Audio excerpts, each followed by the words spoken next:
आज की तारीख है 16 फरवरी 2026। आज की हमारी पड़ताल कपड़ों के उन धागों के बारे में है जो हमारी जिंदगी में हर जगह मौजूद हैं। मतलब वो टी शर्ट या जिम वेयर जो पॉलिएस्टर, कॉटन और स्पेंडेक्स के मेल से बनते हैं। हमारे पास कुछ तकनीकी शोध पत्र हैं, इंडस्ट्री की वेबसाइट से मिली कुछ जानकारी और लेख भी हैं, और हमारा मकसद ये समझना है कि ये कपड़े बनते कैसे हैं, इनकी क्वालिटी के पीछे का विज्ञान क्या है और बड़े पैमाने पर फैशन की दुनिया पर इनका क्या असर होता है। तो चलिए इस उलझे हुए धाड़े को सुलझाते हैं। तो शुरुआत सबसे बुनियादी सवाल से करते हैं। जब हम कहते हैं ब्लेंडेड फैब्रिक, जैसे पॉलिएस्टर स्पेंडेक्स या पॉलीकॉटन, तो इसका असल में मतलब क्या है? देखिए, ये सिर्फ दो तरह के धागों को एक साथ बुन देना नहीं है। अच्छा। नहीं, बिल्कुल नहीं। ये प्रक्रिया उससे कहीं ज्यादा जटिल और दिलचस्प है। इसकी शुरुआत होती है रेशों के स्तर पर, धागा बनने से भी बहुत पहले। धागे से भी पहले? जी हाँ। आप कल्पना कीजिए कि एक तरफ कपास की नरम गांठें हैं और दूसरी तरफ पॉलिएस्टर के बने बनाए रेशे। इन दोनों को कताई मिल के पहले सेक्शन में लाया जाता है, जिसे कहते हैं ब्लो रूम। Blue room? नाम से तो ऐसा लग रहा है जैसे वहां हवा का कोई जोरदार काम होगा। बिल्कुल। यहाँ हवा के तेज झोंकों से कच्चे रेशों की जो दबी हुई गांठें होती हैं उन्हें खोला जाता है, उन्हें फुलाया जाता है और सबसे जरूरी उन्हें साफ किया जाता है। साफ किया जाता है मतलब धूल मिट्टी? धूल, पत्ते, बीज के टुकड़े, सब कुछ। आपको हैरानी होगी कि इस पहली स्टेज पर ही रेशों में से 40 से 70% तक कचरा निकल जाता है। अरे वाह! और यहीं पर इसी ब्लोरूम में पहली बार पॉलिएस्टर और कॉटन के रेशों को एक दूसरे से मिलाया जाता है। अच्छा, तो ये मिलावट की पहली जगह है। पर मेरा एक सवाल है, क्या रेशों को मिलाने का कोई एक ही सही तरीका है या इसे अलग-अलग मौकों पर भी किया जा सकता है? बहुत बढ़िया सवाल है और सारा राज इसी में छिपा है। हमारे पास जो एक अकादमिक अध्ययन है वो इसी सवाल की पड़ताल करता है। देखिए, रेशों को मिलाने के दो मुख्य चरण होते हैं। एक तो यही ब्लोरूम, जहां रेशे अभी भी ढीले ढाले गुच्छों की शक्ल में हैं, और दूसरा चरण है ड्रॉ फ्रेम मशीन पर। ड्रॉ फ्रेम, ये क्या करता है? ड्रॉ फ्रेम स्टेज तक आते आते रेशे एक मोटी बिना बटी हुई रस्सी की शक्ल ले चुके होते हैं। इंडस्ट्री की भाषा में इसे स्लाइवर कहते हैं। स्लाइवर? ठीक है। तो ड्रॉ फ्रेम मशीन इन मोटी रस्सियों को एक तरह से कंघी करती है और धीरे धीरे खींचकर पतला करती है। जब कई स्लाइवर एक साथ इस प्रक्रिया से गुजरते हैं तो रेशे एक सीध में आ जाते हैं और ज्यादा बारीकी से, मतलब रेशा दर रेशा, मिल पाते हैं। तो फिर बेहतर कौन सा हुआ, ब्लो रूम में ढीले ढाले गुच्छों को मिलाना या फिर ड्रॉ फ्रेम पर इन रस्सियों को करीने से मिलाना? शोध के नतीजे बिल्कुल साफ हैं। ड्रॉ फ्रेम वाली तकनीक से बना धागा कहीं ज्यादा मजबूत और बेहतर क्वालिटी का होता है। ऐसा क्यों? क्योंकि रेशे ज्यादा समान रूप से मिलते हैं। वो जो गुंजाइश होती है ना कि कहीं पर कॉटन ज्यादा हो गया और कहीं पर पॉलिएस्टर, वो कम हो जाती है। समझ गया। लेकिन एक और बात, जिस मिश्रण में पॉलिएस्टर ज्यादा होता है, जैसे 65% पॉलिएस्टर और 35% कॉटन, वो ज्यादा मजबूत होता होगा। हाँ, अध्ययन यही बताता है। 65-35 वाला ब्लेंड 52-48 वाले ब्लेंड से ज्यादा मजबूत होता है और उसमें खिंचाव भी ज्यादा होता है। दिलचस्प। ये तो हुई रेशो टू मिलाने की बात। लेकिन जब ये मिक्सचर तैयार हो जाता है तो ये एक कपड़े की शक्ल कैसे लेता है? बिल्कुल, एक बार सही मिश्रण वाला धागा बन गया तो कताई की प्रक्रिया आती है। इसमें भी कई तरीके हैं, जैसे रिंग स्पिनिंग, जिससे बहुत मुलायम और मजबूत धागा बनता है, जो अच्छी क्वालिटी की टी शर्ट्स में इस्तेमाल होता है। और ओपन एंड स्पिनिंग? वो तेज है और थोड़ा मोटा धागा बनाती है, जो शायद डेनिम जैसी चीजों में काम आता है। और धागे से कपड़ा? मुझे इतना पता है कि एक वीविंग होती है, यानी बुनाई, और एक निटिंग। इनमें क्या फर्क है? इसे ऐसे समझें, वीविंग में दो धागों का सेट होता है, एक लंबाई में और एक चौड़ाई में, जो एक दूसरे के ऊपर नीचे से गुजरकर एक जाल बनाते हैं। जैसे कोई चटाई बुन रहा हो? बिल्कुल। इससे डेनिम या शर्ट जैसा मजबूत, स्थिर कपड़ा बनता है जिसमें ज्यादा खिंचाव नहीं होता। दूसरी तरफ निटिंग में एक ही धागे से फंदे बनाकर उन फंदों को एक दूसरे में गूंथा जाता है। अच्छा, जैसे हाथ से स्वेटर बुनते हैं। एकदम सही। तो हमारी टी शर्ट और जिम के कपड़े निटिंग से बनते हैं ताकि उनमें वो जरूरी खिंचाव और आराम मिल सके। ठीक है। और कपड़ा बनने के बाद भी काम खत्म नहीं होता होगा? नहीं, इसके बाद आता है सबसे जरूरी पड़ाव, जिसे फिनिशिंग कहते हैं। यहाँ कपड़े को तरह तरह के ट्रीटमेंट दिए जाते हैं। जैसे कपड़े को ज्यादा मुलायम बनाने के लिए उस पर हल्के से ब्रश चलाना, या उसे सिकुड़न से बचाने के लिए सैनफोराइजिंग नाम की प्रक्रिया से गुजारना। ये सैनफोराइजिंग क्या है? ये एक तरह से कपड़े को फैक्ट्री में ही धोकर और सुखाकर प्री श्रिंक करने जैसा है, ताकि जब वो घर पहुंचे तो पहली धुलाई के बाद छोटा ना हो जाए। जी, या फिर इसे वाटरप्रूफ बनाने के लिए उस पर एक कोटिंग चढ़ाना।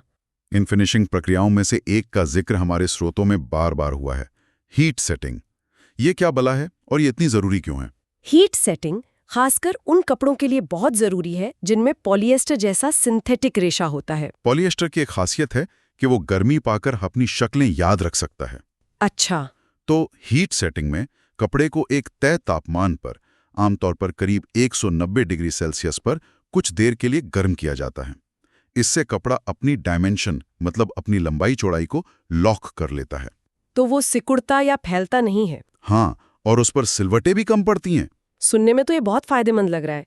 फिर इसमें सवाल उठाने वाली क्या बात है? यहीं पर हमारे हाथ एक बहुत दिलचस्प अध्ययन लगा है। शोधकर्ताओं ने एक ही तरह का पॉलिएस्टर कॉटन का निटेड कपड़ा लिया, उसके 2 सैंपल बनाए।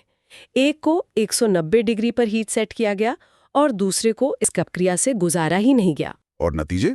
क्या बहुत बड़ा फर्क आया? नतीजे वाकई चौंकाने वाले थे।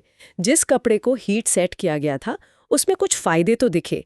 उस पर रोएं यानी पिलिंग कम उठी और वो सिकुड़ा भी कम। ठीक है। लेकिन, और ये बहुत बड़ा लेकिन है, उसके फटने की ताकत, जिसे बर्स्टिंग स्ट्रेंथ कहते हैं, वो घट गई। क्या मतलब एक प्रक्रिया जो कपड़े को स्थिर बनाने के लिए की जा रही है वो असल में उसे कमजोर बना रही है? ये कैसे हो सकता है? इसकी वजह पॉलिएस्टर के रेशों का स्वभाव है।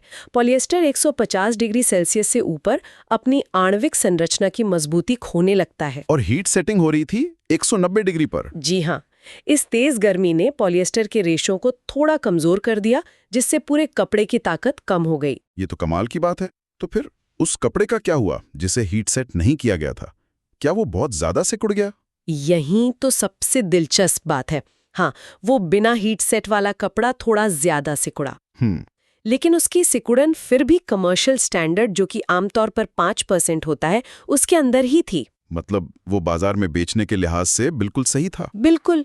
और उसकी फटने की ताकत हीट सेट वाले कपड़े से बेहतर थी। और बाकी चीजें जैसे रंग या छूने में कैसा था? रंग की मजबूती या छूने में जो मुलायमियत होती है, उसमें दोनों में कोई खास फर्क नहीं पाया गया। एक मिनट, मुझे ये समझने दीजिए। तो असल में इंडस्ट्री एक ऐसी प्रक्रिया पर समय, ऊर्जा और पैसा खर्च कर रही है जो कपड़े को एक मामले में, मतलब सिकुड़न में, थोड़ा बेहतर बनाती है, लेकिन दूसरे, शायद ज्यादा जरूरी मामले में, यानी मजबूती में, उसे कमजोर कर देती है। और सबसे बड़ी बात, बिना इस प्रक्रिया के भी कपड़ा मानकों पर खरा उतरता है। ये एक क्लासिक उदाहरण है कि कैसे हमेशा से ऐसा होता आया है वाली सोच इंडस्ट्री को गैर जरूरी लागत और ऊर्जा की खपत की ओर धकेलती है, जबकि विज्ञान कुछ और ही कहानी बता रहा है। ये तो सिर्फ एक कपड़े के बनने की कहानी है, लेकिन ये हमें एक बहुत बड़ी तस्वीर की ओर ले जाती है। जब हम एक टी शर्ट खरीदते हैं तो हम सिर्फ एक कपड़ा नहीं बल्कि एक पूरी वैश्विक इंडस्ट्री का हिस्सा बन रहे होते हैं। हाँ, और यहीं पर चीजें बहुत जटिल हो जाती हैं। हमारे पास जो सस्टेनेबिलिटी पर एक शोध पत्र है, वो फैशन इंडस्ट्री की समस्याओं को विकेड प्रॉब्लम्स कहता है। विकेड प्रॉब्लम्स, दुष्ट समस्याएं। हाँ, इसका मतलब है ऐसी पेचीदा और उलझी हुई समस्याएं जिनका कोई एक सीधा साधा हल नहीं होता। आप एक समस्या को सुलझाने जाते हैं तो दूसरी खड़ी हो जाती हैं। इसके कुछ उदाहरण हैं हमारे स्रोतों में। आंकड़े डराने वाले हैं। पूरी दुनिया के कार्बन उत्सर्जन का 10% तक फैशन इंडस्ट्री से आता है। 10%? जी। जब हम अपने सिंथेटिक कपड़े धोते हैं तो पानी में जो माइक्रोप्लास्टिक के रेशे घुलते हैं, उनमें से 35% इसी इंडस्ट्री की देन है। और कपास, जिसे हम एक प्राकृतिक रेशा मानते हैं, उसे उगाने में दुनिया के 16% कीटनाशकों का इस्तेमाल होता है। और ये सिर्फ पर्यावरण की बात नहीं है, इसके पीछे एक मानवीय कीमत भी है। 2013 का राणा प्लाजा हादसा इसका सबसे भयानक चेहरा है। हाँ, बांग्लादेश में एक कपड़ा फैक्ट्री की इमारत ढह गई थी और 1100 से ज्यादा मजदूरों की मौत हो गई। ये घटना दिखाती है कि सस्ते कपड़ों की दौड़ में इंसानी जिंदगी की क्या कीमत लगाई जाती है। और इन विकेड प्रॉब्लम्स के जवाब में इंडस्ट्री अक्सर बहुत सरल समाधान पेश करती है ना? बिल्कुल, जैसे कपड़ों पर इको फ्रेंडली या सस्टेनेबल का एक छोटा सा लेबल लगा देना, या फिर ऑर्गेनिक कॉटन का इस्तेमाल करना। हाँ, लेकिन ये समाधान समस्या की असली जड़ तक नहीं पहुंचते। ऑर्गेनिक कॉटन में क्या समस्या है? वो तो कीटनाशकों के बिना उगाया जाता है। हाँ, लेकिन उसकी पैदावार पारंपरिक कॉटन से कम होती है। इसका मतलब है कि उतना ही कॉटन उगाने के लिए आपको ज्यादा जमीन चाहिए। अच्छा, तो एक समस्या हल की तो दूसरी खड़ी कर दी। इसीलिए शोधकर्ता कहते हैं कि हमें इन टुकड़ों में बटे समाधानों से आगे बढ़कर प्रणालीगत समाधानों यानी सिस्टेमिक सॉल्यूशंस की जरूरत है। तो ये प्रणालीगत समाधान दिखता कैसा है? क्या इसकी शुरुआत भी कपड़े के डिजाइन से ही होती है? बिल्कुल। पहला कदम है डिजाइन के स्तर पर सोचना।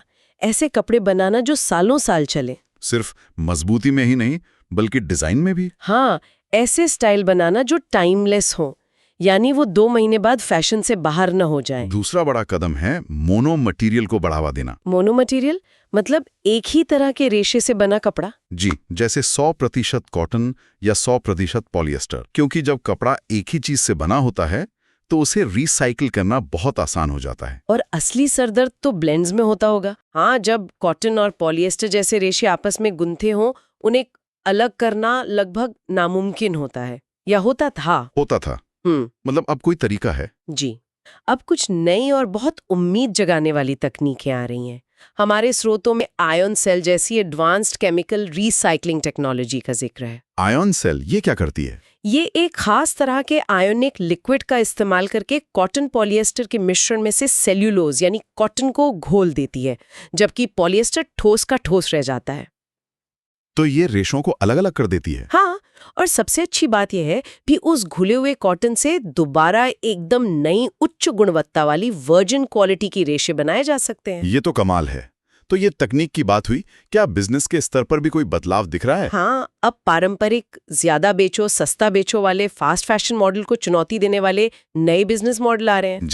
जैसे पैटागोनिया जैसी कंपनियां अपने ही बनाए कपड़ों की मरम्मत के लिए सर्विस देती हैं। पॉशमार्क जैसे ऑनलाइन प्लेटफॉर्म है जहां लोग अपने पुराने कपड़े दूसरों को बेच सकते हैं। या फिर रेंट द रनवे जैसी कंपनियां जो आपको महंगे डिजाइनर कपड़े खरीदने के बजाय किराए पे लेने का विकल्प देती है। ये सभी मॉडल एक ही सोच पर आधारित हैं, कपड़ों की जिंदगी को जितना हो सके उतना लंबा करो। इन सब में डेटा एक बहुत बड़ी भूमिका निभा सकता है। डेटा वो कैसे? आप कल्पना कीजिए कि हर कपड़े पर एक छोटा सा RFID या QR कोड लगा हो।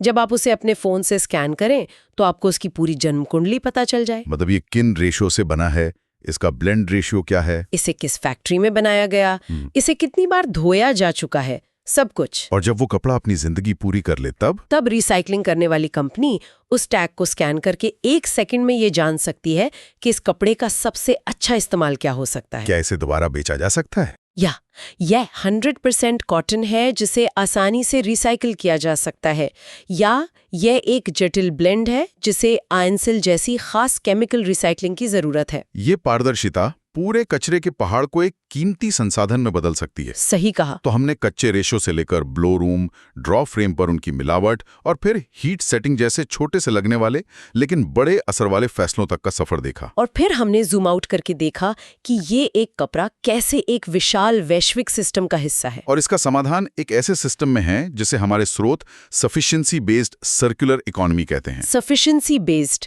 मतलब पर्याप्तता पर आधारित। जी, इसे ऐसे समझे जैसे प्रकृति में कुछ भी कचरा नहीं होता। एक पेड़ का पत्ता गिरकर जमीन के लिए खाद बन जाता है। सर्कुलर इकोनॉमी का लक्ष्य फैशन की दुनिया में भी यही करना है, जहां पुराने कपड़ों का अंत न हो बल्कि वे किसी नई चीज की शुरुआत बने। और इस सोच में रिसाइकलिंग आखिरी विकल्प है, पहला नहीं। बिल्कुल, पहली प्राथमिकता है कपड़ों को दोबारा इस्तेमाल करना, उनकी मरम्मत करना और उनकी उम्र बढ़ाना। ये स्रोत हमें आयन सेल और RFID टैग्स जैसी तकनीकों के बारे में बताकर भविष्य की एक उम्मीद तो दिखाते हैं जो रिसाइकलिंग और पारदर्शिता की समस्याओं को सुलझा सकती हैं। लेकिन मेरे मन में एक सवाल अब भी घूम रहा है। इस पूरे सिस्टम में उपभोक्ता की मानसिकता की क्या भूमिका है? मान लीजिए कोई कंपनी बहुत मेहनत करके एक ऐसा कपड़ा बनाती है जो 20 साल तक चल सकता है, लेकिन अगर हम मतलब उपभोक्ता नए फैशन ट्रेंड्स के चक्कर में उसे 2 साल में ही फेंक देते हैं, तो क्या वो प्रणालीगत समाधान वाकई में काम कर पाया? ये एक ऐसा सवाल है जिस पर शायद हम सबको सोचने की जरूरत है।